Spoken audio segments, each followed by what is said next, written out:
They called it the Tommy Cooker. German tank crews claimed one of their Tigers could destroy 10 of them. Yet, the Sherman tank won the war in the West. How could the supposedly inferior American tank beat the mighty German Tiger? This is the core of a historical debate that has raged for decades, because the answer challenges the deepest misconception of World War II, that the best tank wins the war. The Tiger was the perfect predator, built for technological supremacy, but the Sherman was the perfect machine for total war, built for the assembly line. German generals' shock wasn't about a single tank duel. It was about the scale of a force they could not comprehend. The romanticized image of World War II armor almost always places the German Tiger I and Tiger II, King Tiger, at the pinnacle of design. And on paper, this is undeniable. The Tiger I, weighing a massive 60 tons, and the King Tiger, a behemoth at nearly 77 tons, were both masterpieces of heavy engineering. The Tiger I mounted the fearsome 88mm KWK-36 cannon, an adaptation of the legendary Flak 36 anti-aircraft gun. Its muzzle velocity and high-quality tungsten core ammunition allowed it to penetrate the frontal armor of an American M4 Sherman at ranges exceeding 1.5 miles, often outside the effective range of the Sherman's own gun. Allied tankers would often recount the terrifying experience of watching their 75mm shells simply ricochet harmlessly off the Tiger's thick, vertical armor plating. This created a genuine psychological terror, a feeling that the American tanker was driving an inferior machine into a losing battle. The core of the German design philosophy, especially under the sway of Adolf Hitler's personal interest in massive weaponry, was technological superiority and individual lethality. They believed that a single, powerful tank could decisively turn the tide of a battle. This led to a design process that was lengthy, expensive, and utilized rare, high-grade materials and complex components. The Tiger's armor was forged from high-quality steel, and its interior was spacious, designed for a comfortable, professional crew. But the price of this perfection was crippling. Every Tiger that rolled off the assembly line was a drain on Germany's rapidly dwindling resources, consuming vast quantities of specialized labor and materials that could have been used to produce 5 or 6 simpler vehicles. The American and Allied design philosophy was fundamentally different, rooted in the concept of strategic mass and industrial efficiency. The U.S. Army understood that it was fighting a war of global projection. They needed a tank that could be produced fast, shipped easily across the Atlantic or Pacific, and maintained by a massive, relatively newly trained army.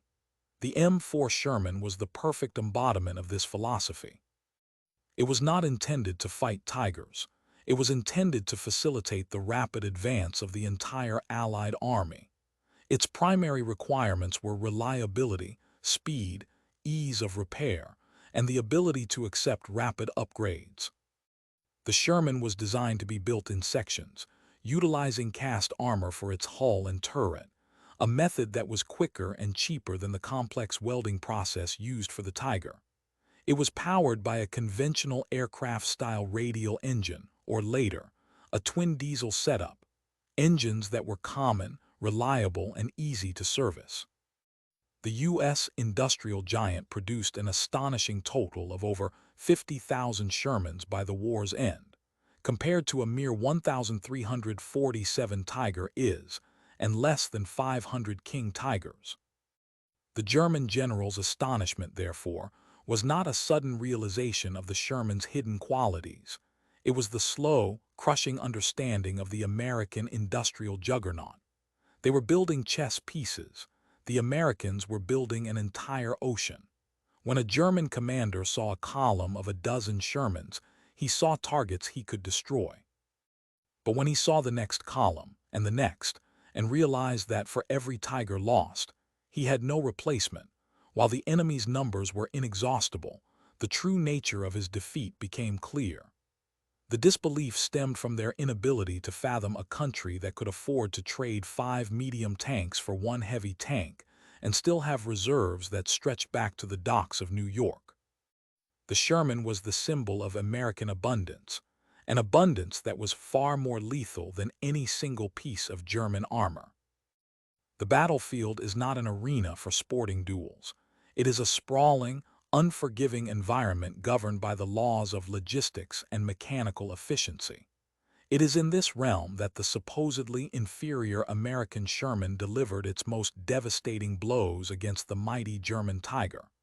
The Tiger's technical perfection was its strategic Achilles heel.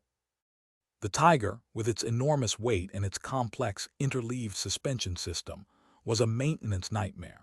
Its massive, precision-engineered components were constantly under extreme stress. It was prone to frequent transmission failures, especially when forced to turn sharply under heavy load. The sheer mechanical complexity meant that simple repairs required specialized tools and highly trained mechanics, resources that the German army could not afford to waste. Furthermore, its weight made it extremely difficult to recover when disabled. A broken-down Tiger often required 2, or even 3, specialized Bergepanzer recovery vehicles working in tandem, a slow, complex operation that was constantly exposed to Allied fire. As a result, German unit reports frequently showed that the majority of their heavy tanks were lost not to Allied shells, but to mechanical breakdown and subsequent abandonment. They simply had to be destroyed by their own crews to prevent capture. Fuel consumption was another silent killer. The high-performance engine of the Tiger I was notoriously thirsty, giving it a very limited operational range. In the later stages of the war, as Allied air power strangled German fuel production, this became a strategic nightmare. German armored thrusts would frequently culminate not in a grand battle, but in the embarrassing spectacle of a dozen Tigers stranded without fuel just kilometers from their objective, forced to wait helplessly or be scuttled. The M4 Sherman stood in stark contrast.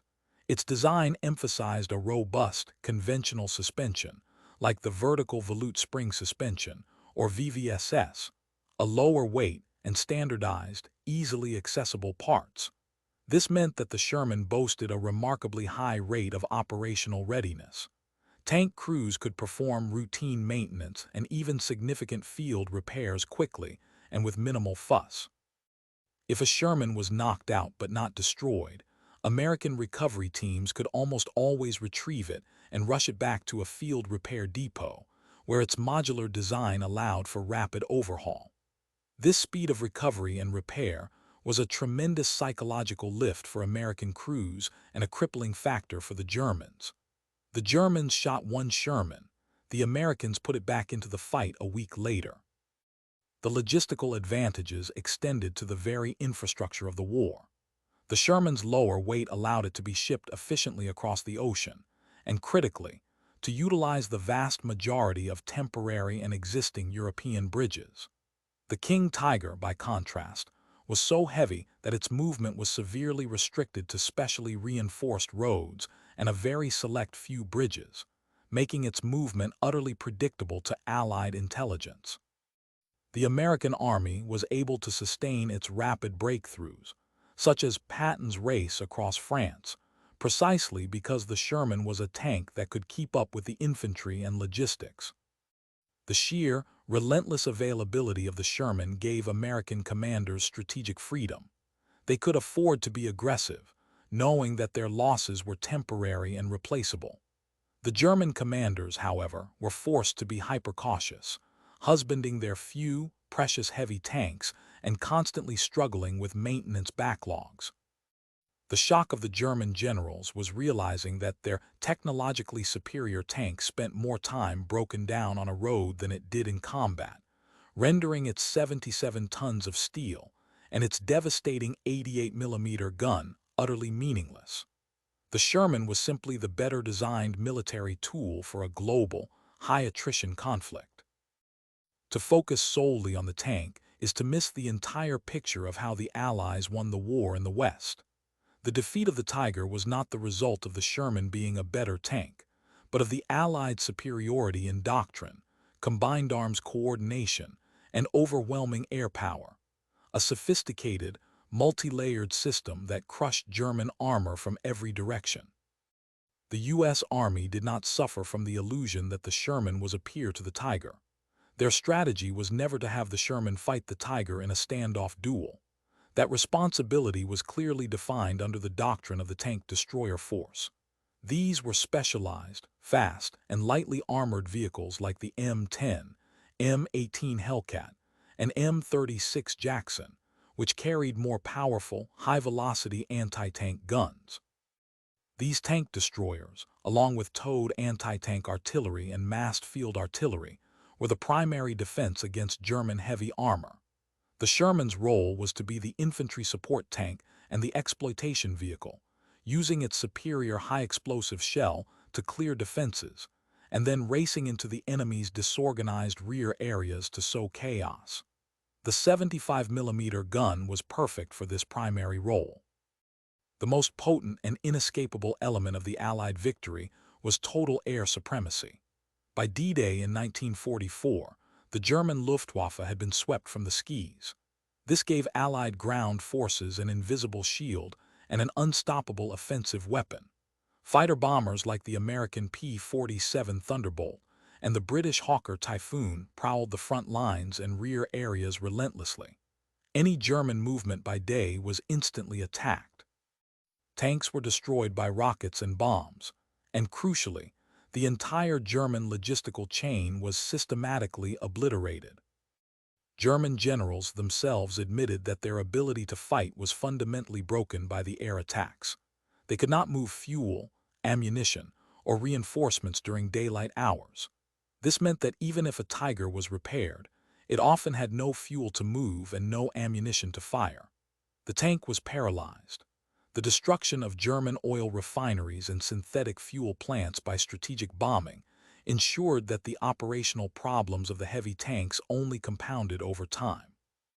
The air war was the ultimate tank killer, and it was a factor the German Wehrmacht had no answer for. On the tactical level, American tankers, knowing their technical disadvantage, developed sophisticated wolf-pack tactics. They used the Sherman's speed, reliability, and faster turret traverse to their advantage. A common tactic was for one Sherman to draw the Tiger's attention from the front, forcing the crew to traverse their slow, heavy turret, while one or two other Shermans raced around the flanks to strike the Tiger's thin, vulnerable side or rear armor. This was not a fair fight. It was a coordinated, combined arms ambush where the Tiger's strengths were negated and its weaknesses were exploited.